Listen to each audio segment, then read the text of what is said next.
The Oldest Student, How Mary Walker Learned to Read by Rita, Lorraine, Hubbard, and Caldecott Honor Winner, Mora.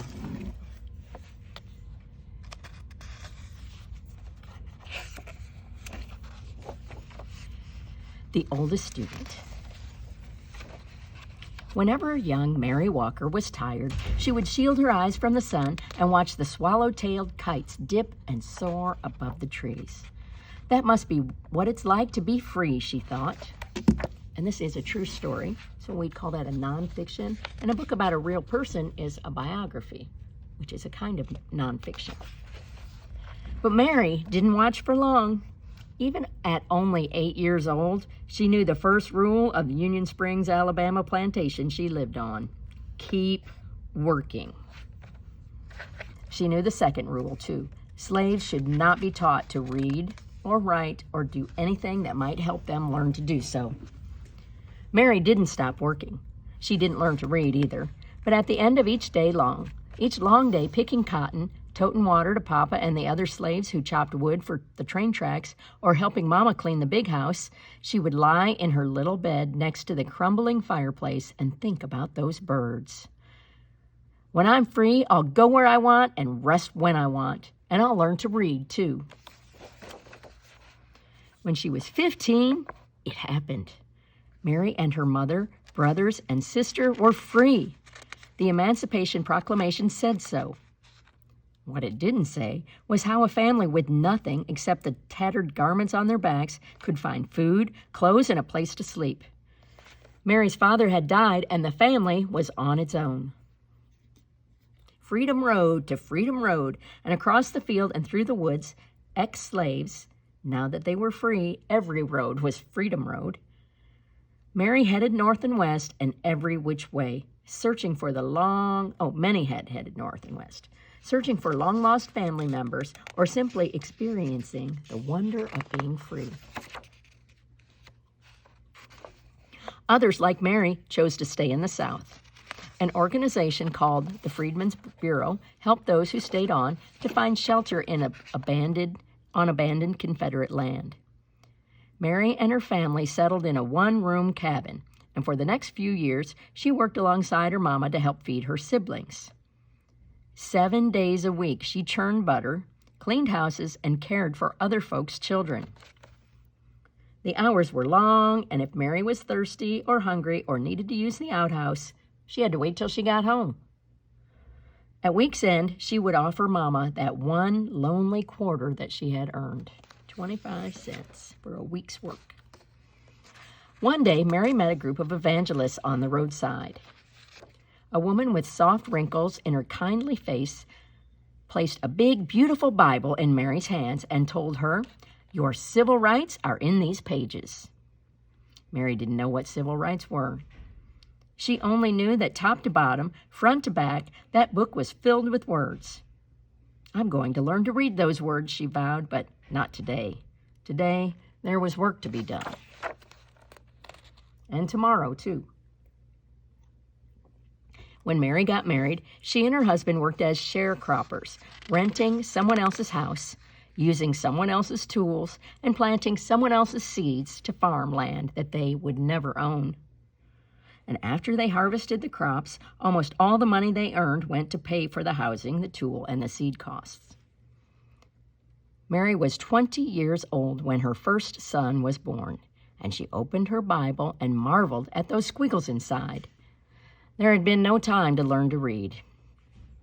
A friend wrote Mary's son's birth date in the Bible, August 26th, 1869. So if her son was born in 1869 and she was 20, that means she was born in 1849, a long time ago.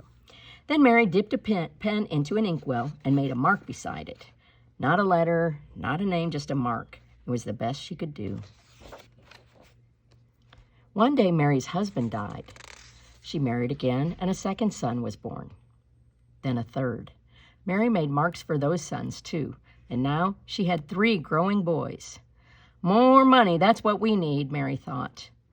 but the only other jobs available to black women were as maids or nannies or cooks. The hours were long, with only half a day off on Saturdays, and like sharecropping, they didn't pay much. Half a day off in a whole week?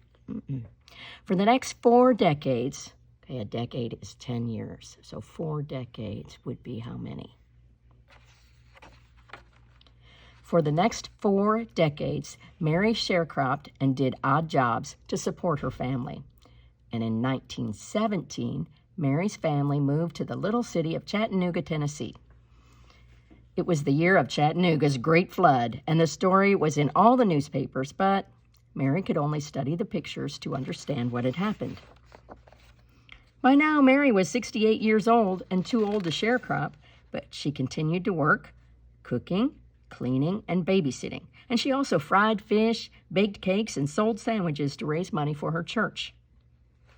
On Sundays, she would sit in the congregation, and as the preacher spoke, she would clutch her family Bible, the Bible she still couldn't read. When Mary was well past 90, she and her husband sat in their creaky rockers while one or another of their sons read to them. After the 2 younger boys died, the eldest read. Then Mary's husband died, and several years later her eldest son died too. He was 94. And she's 20 years older than him, so how is she now? How old is she now? Mary had outlived her entire family. She was 114 years old and alone. Can't read, she said, can't write, I don't know anything. Mary stood at the window of her retirement home and gazed down at the world below. Words were everywhere, on billboards, on buildings, on store windows and trucks, and she sighed all this time, and they still look like squiggles. Mary had heard about a new reading class held in her building, and she pursed her lips. No more waiting, she decided. Time to learn. So out of her apartment, into an elevator, and down to the lobby she went. When the elevator doors sprang open, Mary saw people sitting under a sign with a picture of an open book.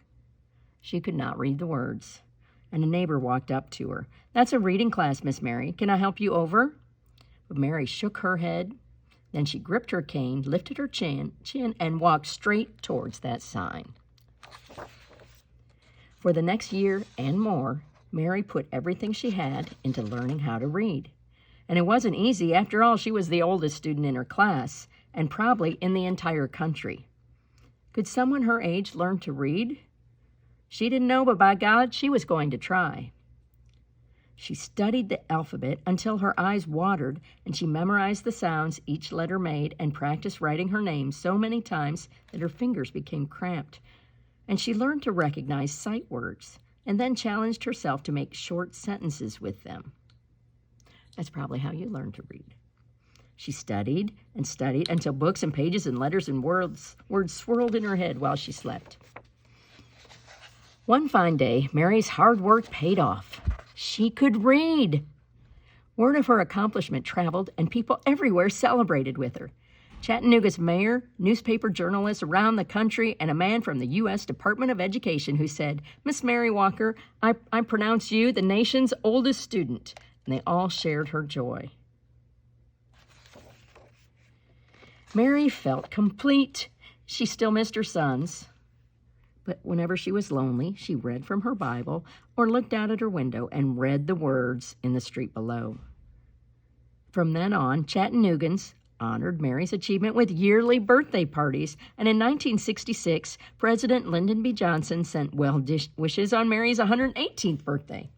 And in 1969, President Richard Nixon did the same. Mary was now 121 years old. Mary received many gifts over the years: a radio, a sofa, her very first television, a new Bible, the key to the city, perfume and champagne from the Canadian Mounties, and she also received something that brought back those long days in the Alabama cotton fields: her first airplane ride. From the cockpit window, Mary gazed at the trees and the rooftops below. No different than a horse and buggy ride, she joked. But she knew it was. And as the airplane dipped and soared like those swallow-tailed kites of long ago, Mary decided that flying was a lot like reading. They both made a body feel free as a bird. Each year before her birthday celebration came to an end, someone would whisper, "Let's listen to Miss Mary," and the shuffling and movement would fade away until not a sound was heard. And then Mary would stand on her old legs, clear her old throat, and read from her Bible or a school book in a voice that was clear and strong. And when she finished, she would gently close her book and say, "You're never too old to learn." And there are some pictures of Mary. Here's Mary reading her favorite book, which was the Bible. Mary's first airplane ride. This is Mary's 99th birthday. Mary at age 121 in Chattanooga. And Mary reads to her teacher, Helen Kelly. And Helen Kelly presents Mary with her graduation certificate, which declares that she can read.